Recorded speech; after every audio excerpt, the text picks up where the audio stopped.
En liaison depuis l'aéroport de Lahr, nous sommes en bas de Württemberg, où Benoît XVI s'apprête à quitter dans quelques instants l'Allemagne à la fin de cette visite de 4 jours, son retour sur ses terres natales et son retour à Rome.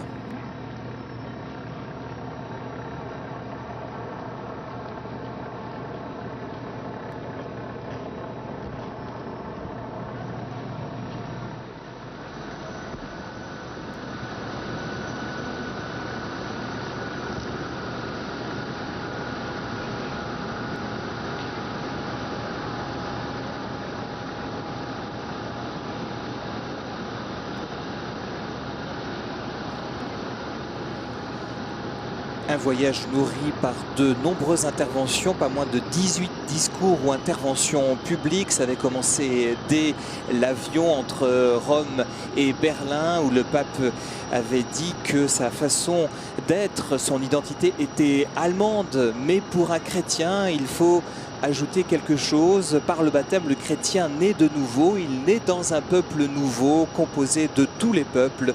Un peuple qui comprend tous les peuples et toutes les cultures.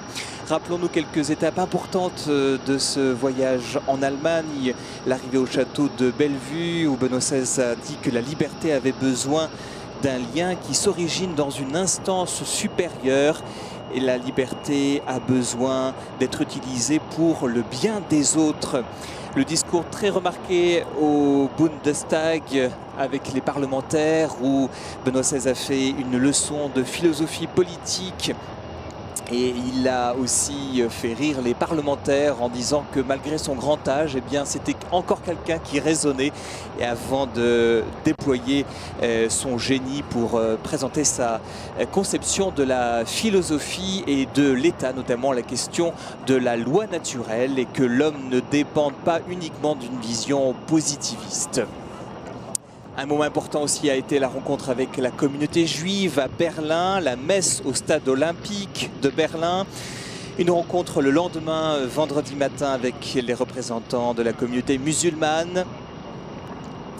Et puis, rencontre importante, c'était vendredi avec l'église protestante d'Allemagne, suivie d'une prière œcuménique. Enfin, la messe sur la place de la cathédrale d'Erfurt samedi. La veillée avec les jeunes, c'était hier soir. Et puis ce matin, la messe qui était vécue à Fribourg, sur l'aérodrome, avant une rencontre avec les laïcs qui sont engagés dans l'église ou dans la société civile. Et le pape qui est accompagné par le président de la République fédérale d'Allemagne, Christian Wulff, accompagné de son épouse. Christian Wulff qui est un catholique, ce qui n'était pas arrivé depuis plusieurs dizaines d'années à la tête de l'État fédéral.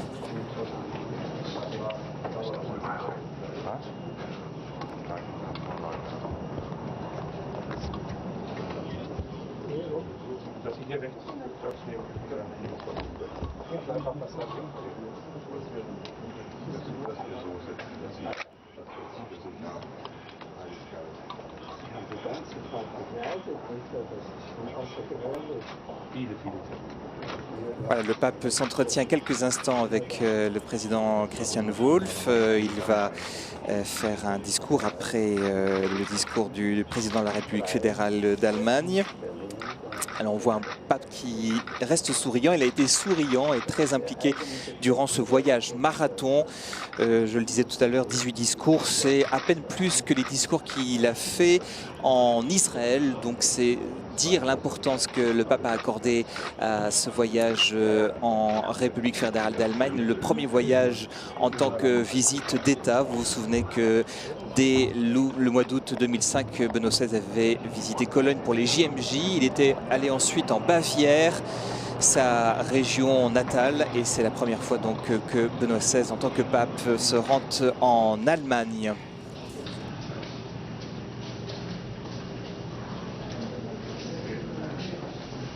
Alors poursuivons les moments forts de cette visite apostolique. Il y a eu aussi ces vêpres mariales qui ont été vécues en Thuringe. La Thuringe, c'est la partie la plus centrale de l'Allemagne.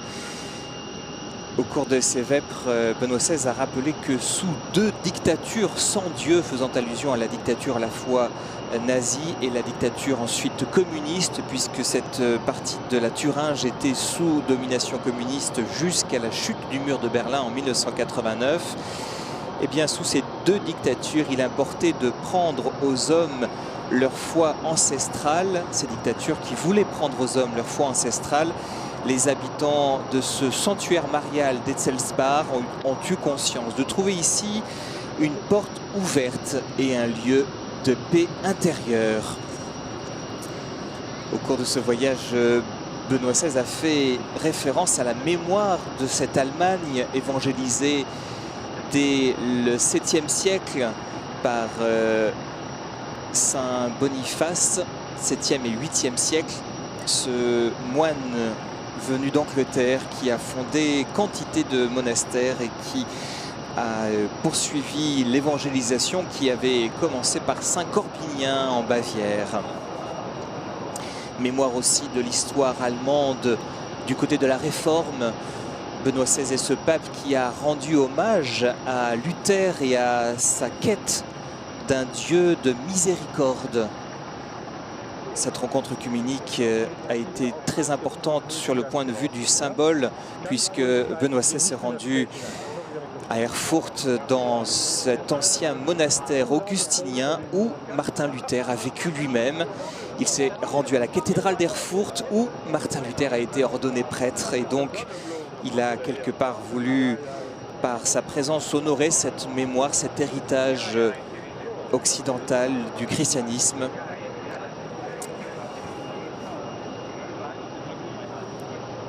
Et Benoît XVI a enfin honoré la mémoire et le passé de l'Allemagne quand l'Allemagne était séparée en 2 par ce mur à Berlin, mais ensuite par ces barbelés qui séparaient.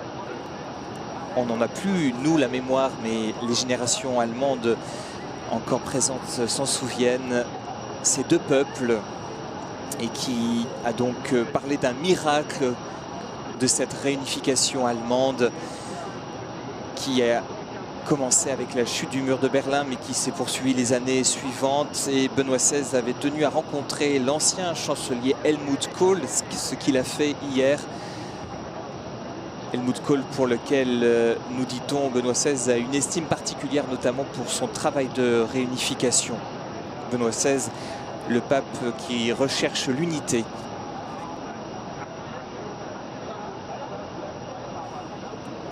Nous avons sur la droite Monseigneur Zollitsch, le président de la conférence des évêques allemands, aux côtés du cardinal Bertone, secrétaire d'État, qui a accompagné le pape durant tout ce voyage et qui s'apprête à rentrer avec lui à Rome.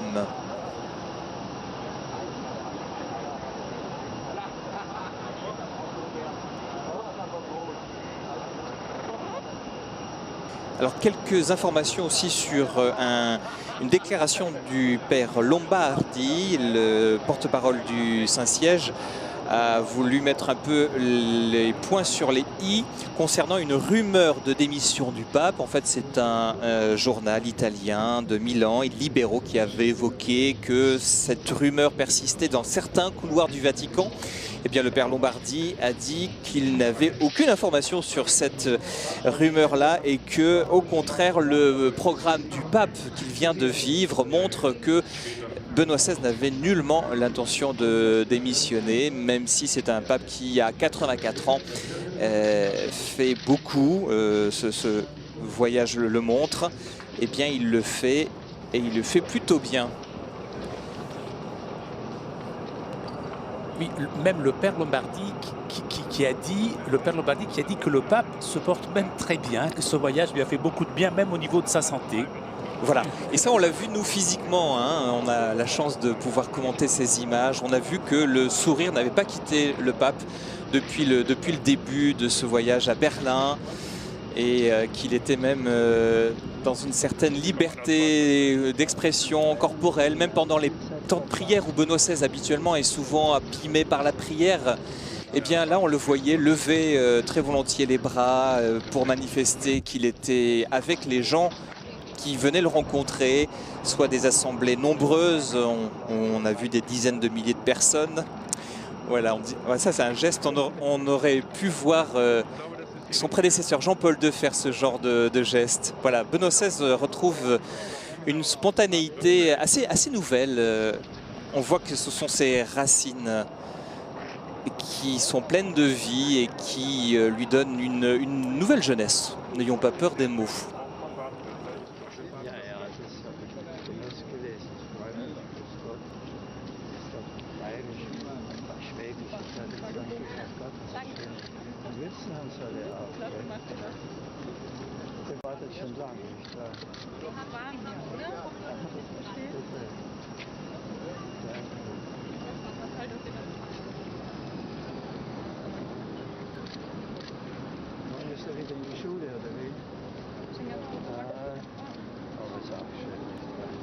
Et pour rester sur la note d'humour, rappelons aussi cet épisode toujours au Bundestag jeudi, quand le pape a évoqué le mouvement écologique comme une illustration de cet appel d'air pour que l'homme retrouve un lien plus fort avec la nature. Alors il a fait rire la moitié, voire les trois quarts de l'Assemblée parce que il faisait allusion aux écolos qui avaient choisi de déserter ce jour-là le Parlement, de ne pas assister en signe de protestation. Alors pas tous, mais un certain nombre. Et le pape avait bien précisé qu'il n'était nullement dans son esprit de parler d'un parti politique en particulier, mais bien d'un mouvement. En tout cas, ça a détendu l'atmosphère, si toutefois elle devait être détendue. Mais c'est vrai que ce discours au Bundestag jeudi est un moment très important, un moment fort, puisque quand même à la fin de son discours, eh bien, les trois quarts des députés, voire pratiquement tous, se sont levés. Il y a eu donc ce qu'on appelle en anglais une standing ovation. Voilà, le pape a été très vite chaleureusement applaudi. Et c'est vrai qu'il a été souvent applaudi, ce pape, pendant ce séjour.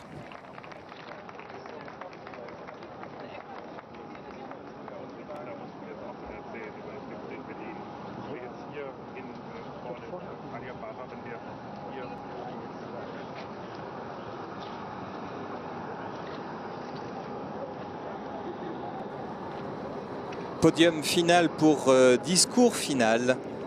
Benoît XVI va prononcer ses derniers mots d'au revoir à son Allemagne qu'il chérit.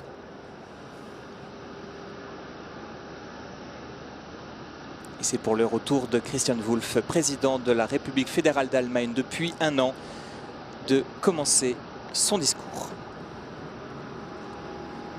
Heiligkeit, wir sind dankbar, sehr dankbar dafür, dass Sie bei uns so viele Tage in Deutschland waren.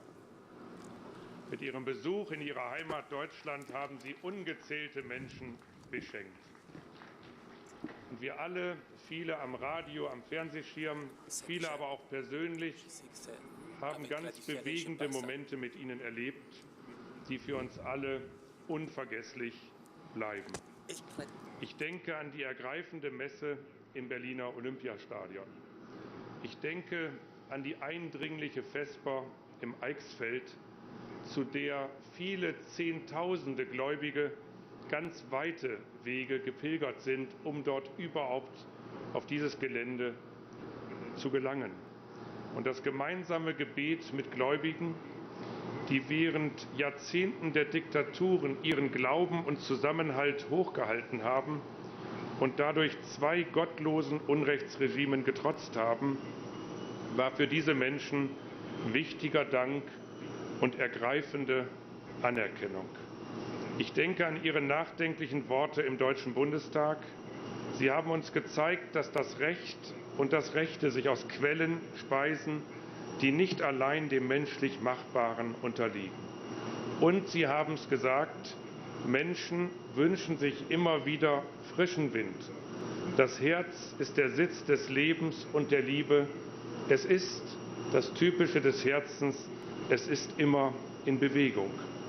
Und ich denke an Ihren Besuch im Augustinerkloster in Erfurt. dem für Martin Luther so prägenden Ort. Es war ein bedeutendes Zeichen an die engagierten evangelischen Christen in unserem Land, dass sie damit auch sein Wirken und Werk gewürdigt haben. Die Chancen, etwas für die Ökumene zu tun, sind umso größer, je höher das Amt ist, das jemandem anvertraut ist. Aber es gibt auch, was Sie, Heiligkeit, im Konzerthaus zu Freiburg soeben gesagt haben, alle Christen sind Kirche, jeder und jede kann verändern. Ich bin deshalb gespannt auf den nächsten Katholikentag in Deutschland mit dem Thema einen neuen Aufbruch wagen. Ich denke an die Begegnung mit der Jugend gestern hier in Freiburg und die Ermutigung aller, die Nächstenliebe als Auftrag annehmen. Und ich möchte an dieser Stelle all denen danken, die mitgewirkt haben, dass ihre Reise zum Erfolg geführt werden konnte. Ich danke dem Kardinalstaatssekretär Bertone und dem Vatikan, dem Apostolischen Nuntius in Deutschland stellvertretend für die Nunziatur. Ich danke dem Bundesinnenminister stellvertretend für den Bund, Ministerpräsident Kretschmann stellvertretend für die Länder, in die sie gereist sind, Oberbürgermeister Salomon stellvertretend für die Kommunen, in denen sie gewesen sind. Und ich danke besonders Erzbischof Le président du gouvernement fédéral qui revient sur le succès de cette visite du Saint-Père et qui remercie actuellement tous ceux qui ont contribué au succès de ce voyage du pape en Allemagne.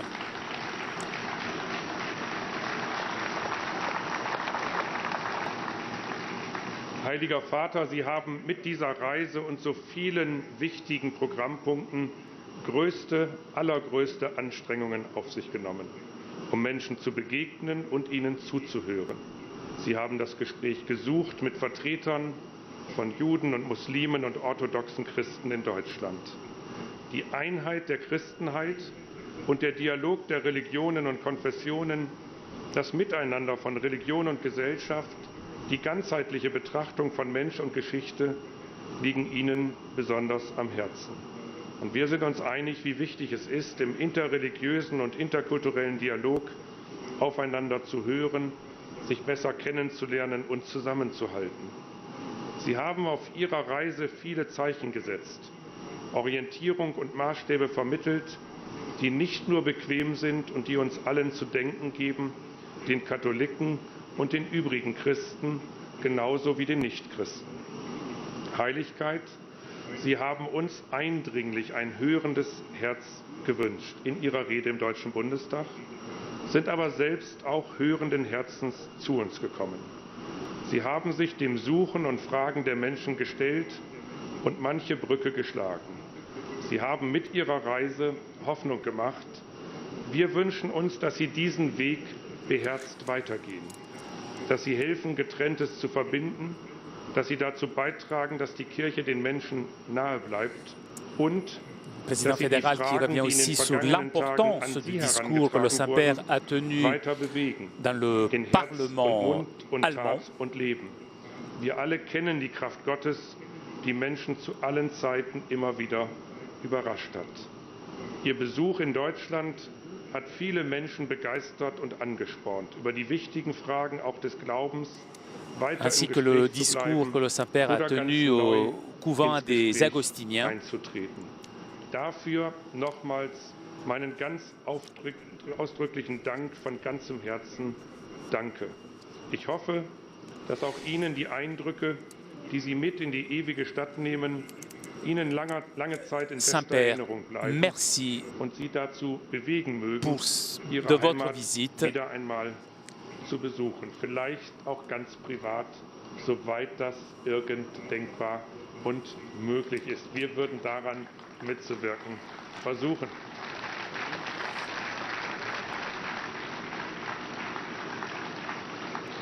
Gute Reise und Gottes Segen für Ihre vielfältigen Arbeiten und Aufgaben.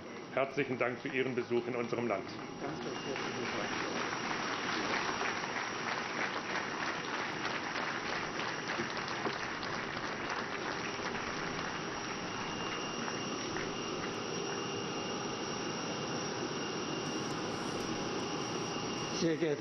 Monsieur le Président fédéral, distingué représentant du gouvernement fédéral du Land Baden-Württemberg et des communes,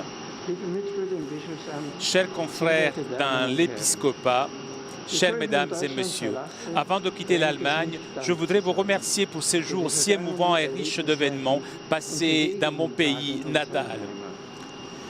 Ma gratitude va à Monsieur le Président fédéral Wulff, qui à Berlin m'a accueilli au nom du peuple allemand et maintenant, au moment du départ, m'avait honoré de nouveau par vos aimables paroles. Je remercie les représentants du gouvernement fédéral et du gouvernement de Länder qui sont venus à la cérémonie de congé. Un merci cordial à l'archevêque de Fribourg, Monseigneur Zolich, qui m'a accompagné durant tout le voyage. Volontiers, je tends aussi mes remerciements à l'évêque de Berlin, Monseigneur Wölke, et à l'évêque de Erfurt, Monseigneur Banke, qui m'ont témoigné également de leur hospitalité, ainsi qu'à tout l'épiscopat allemand. J'exprime enfin une reconnaissance particulière à tous ceux qui ont préparé en arrière-plan ces 4 jours, permettant leur déroulement sans obstacle, les institutions communales, les forces de l'ordre, les services sanitaires, les responsables des transports publics ainsi que les nombreux volontaires. Je vous remercie tous pour ces moments saisissants, par les nombreuses rencontres personnelles et pour les multiples marques d'attention et d'affection à mon égard. À Berlin, dans la capitale fédérale, j'ai eu l'occasion particulière de parler devant le Parlement du Deutscher Bundestag et de leur exposer des réflexions sur les fondements intellectuels de l'État. Volontiers, je pense aussi aux fructueux entretiens avec le président fédéral et Madame la chancelière sur la situation actuelle du peuple allemand et de la communauté internationale. J'ai été particulièrement touché par l'accueil chaleureux et l'enthousiasme de tant de personnes à Berlin. Dans le pays de la réforme, l'écuménisme a constitué naturellement un des points principaux du voyage. Ici, j'aimerais souligner la rencontre avec les représentants de l'Église évangélique en Allemagne, dans l'ancien couvent augustinien d'Erfurt. Je suis profondément reconnaissant pour les échanges fraternels et la prière commune. Très particulière a été aussi la rencontre avec les chrétiens orthodoxes et les orthodoxes orientaux, de même qu'avec les juifs et les musulmans. Cette visite, naturellement, a été particulièrement adressée aux catholiques à Berlin, à Erfurt, dans l'Eschfeld et à Fribourg. Je me rappelle avec plaisir les célébrations liturgiques communes, la joie, l'écoute commune de la parole de Dieu et l'union dans la prière, surtout aussi dans les parties du pays où, durant des décennies, il y a eu des tentatives d'éliminer la religion de la vie de personnes. Cela me rend confiant pour l'avenir du christianisme en Allemagne. Comme déjà durant les visites précédentes, il a été possible d'expérimenter combien de personnes témoignent ici de leur foi et rendent présente sa force transformante dans le monde d'aujourd'hui. Après l'impressionnante Journée mondiale de la jeunesse à Madrid, j'étais très heureux d'être à Fribourg de nouveau avec autant de jeunes à la veillée de la jeunesse d'hier. J'encourage l'Église en Allemagne à continuer avec détermination et confiance le chemin de la foi qui fait revenir les personnes aux racines, au noyau essentiel de la bonne nouvelle du Christ. Il y aura de petites communautés de croyants et elles existent déjà qui, avec leur propre enthousiasme, répandront des rayons de lumière dans la société pluraliste, rendant d'autres curieux de chercher la lumière qui donne la vie en abondance. Il n'y a rien de plus beau que de le connaître, de communiquer aux autres l'amitié avec lui. De cette expérience, crois enfin cette certitude. Là où il y a Dieu, là il y a un avenir. Là où Dieu est présent, là est l'espérance et là s'ouvrent des perspectives nouvelles et souvent inattendues qui dépassent l'aujourd'hui et les choses éphémères. En ce sens, j'accompagne par la pensée et la prière le cheminement de l'Église en Allemagne. Comblé d'expériences et de souvenirs profondément gravés d'un séjour passé dans mon pays natal, je repars maintenant à Rome. Avec l'assurance de mes prières pour vous tous, pour un bel avenir de notre pays dans la paix et la liberté, je prends congé avec un cordial « Que Dieu vous le rende, que Dieu vous bénisse tous ».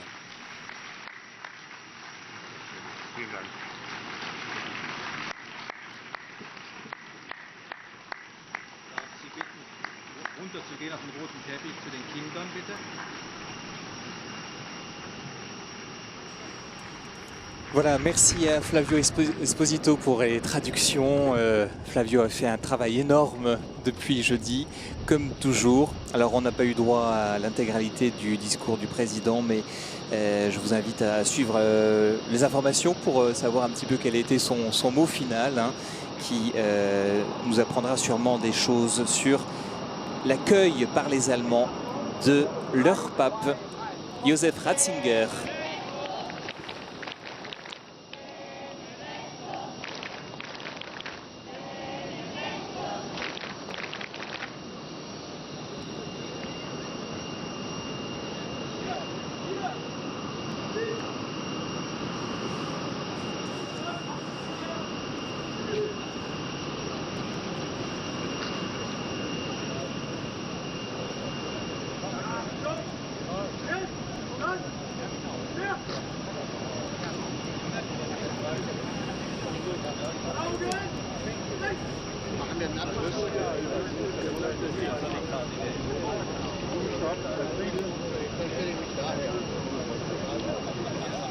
Voilà, le pape salue encore quelques personnes, quelques autorités civiles, quelques évêques. Et puis on note la présence toujours de quelques fidèles qui ont voulu être présents jusqu'au bout pour dire au revoir à leur pape.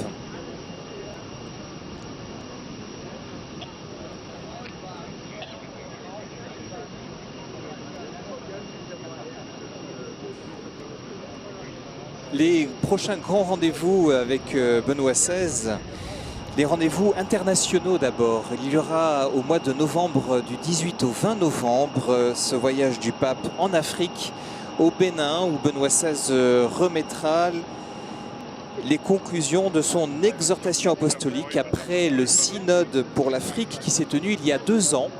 Eh bien, il aura fallu 2 ans pour attendre cette exhortation apostolique qu'il remettra au Bénin au cours de cette visite en Afrique, très attendue également du 18 au 20 novembre. D'ici là, un peu plus proche de nous dans le temps, Benoît XVI quittera le Vatican. Le 9 octobre, il ira en Calabre, tout à fait au sud de l'Italie, à Lamezia Terme. Cela fait partie de ses nombreux voyages dans les diocèses italiens.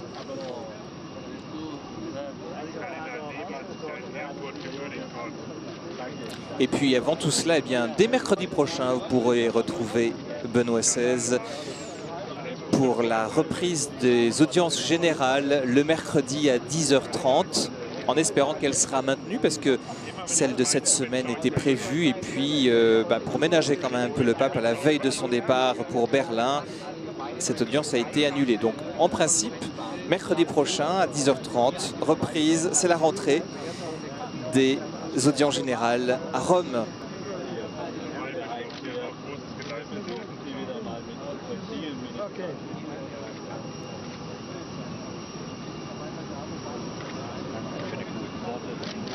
Quelques évêques allemands avec lesquels Benoît XVI a dit déjeuner ce midi à Fribourg-en-Brisgau, dans le séminaire de Fribourg. 90 évêques allemands étaient avec lui à déjeuner.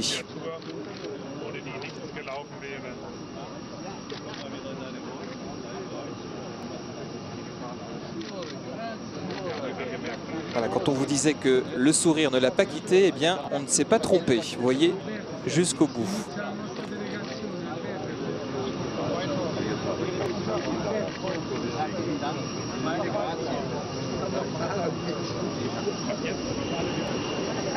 Die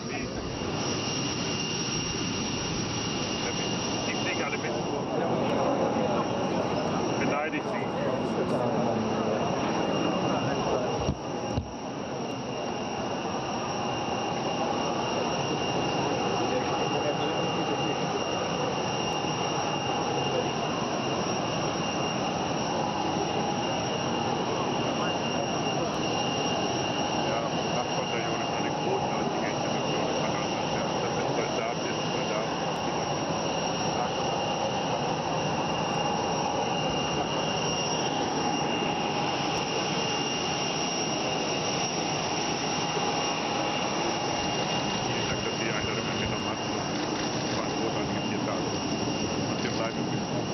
La salue l'épouse du président Wolf. Il monte à bord de cet avion, l'A321 de la Lufthansa, qui ramène le Saint-Père chez lui à Rome.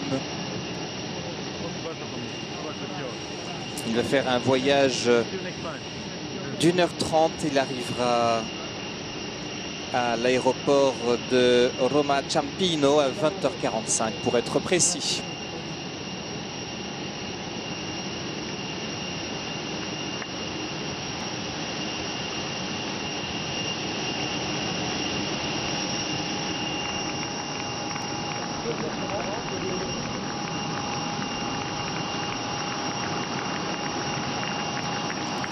Alors merci à toute l'équipe spéciale de KTO qui a suivi depuis jeudi cette retransmission à la diffusion. Il y avait Jérémy Joigny, Fabien Juignier, Nicolas Robert Notin, Pierre Cesbron, au son Benoît Gillon, Benoît Zimmermann, au montage des résumés David Midia, Stéphanie Dupasquier, Arnaud Géman, un Alsacien qui nous a donné un petit coup de main aussi pour les traductions.